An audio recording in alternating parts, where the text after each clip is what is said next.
from the beginning. Just they really came out with force, had us on our heels. We got down big early, fought back. It was 2 at the end of the first quarter. The second quarter was a killer, 45-30.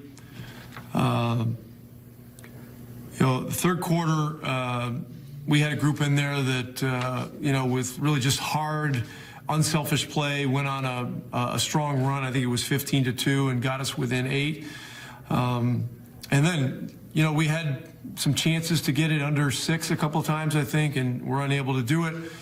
But it's, a lot of what we've been talking about is that it's a 48-minute game, and we've got to start stronger. So we got to learn from this one, as we've got to learn from some of the other games this year, and simply do better.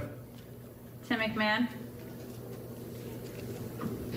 Rick, how much of a concern is this team's focus and its mentality right now, and how do you solve some of those issues?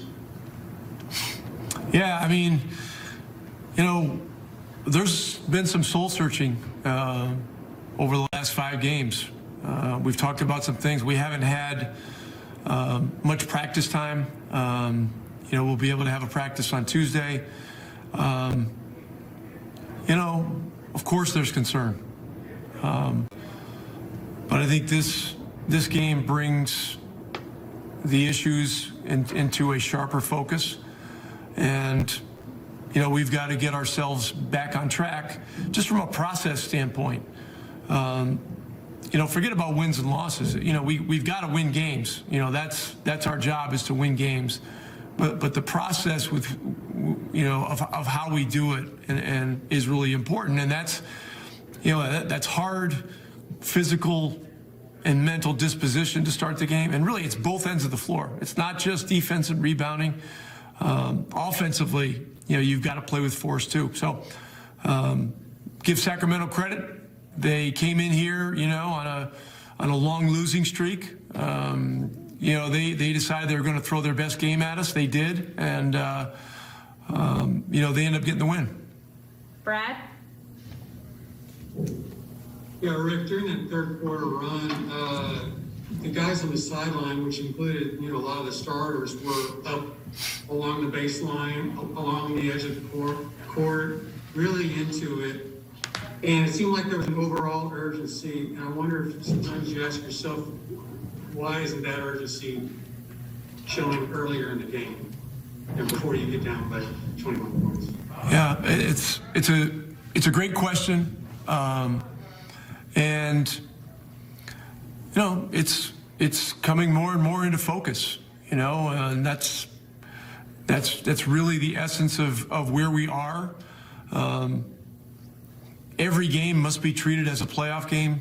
Really, all these teams are playing their butts off. They're, even teams that are out of it are going to be playing hard. Detroit coming in here on Wednesday they're a hard play team, and we're going to get their best game, and we get the opponent's best game on most nights. People come after us, and so that's a challenge that we've got to embrace. And we've got to reach down and do a hell of a lot better. Okay, Eddie will be the last one, and then Dorian will be ready. So if you guys want to raise your hands for Dorian, that's great. Go ahead, Eddie. Rick, you mentioned that group in the third quarter there that did some damage and unselfishly. Is selfish play, when you've got so many gifted offensive players, sometimes hard to avoid? Well, look, I was addressing the way those guys were playing. I think in an NBA game, teams can always be more unselfish. And it's not just an offensive thing. It's a defensive thing too. It's the willingness to help. It's building a trust where that if you're beat, somebody's got your back, and then somebody's got the back of that guy that's helping, and then the defense rotates the way it's supposed to. But Look, they were doing some things defensively that made it difficult. They were physical. They had a lot of physical defenders that were capable switch guys. And, in those situations, we just got to do a better job of attacking. But, the best way to attack a switching defense is to get stops and get in transition before defense can get organized. And we just didn't have enough of that from the beginning of the game on through. All right, thanks.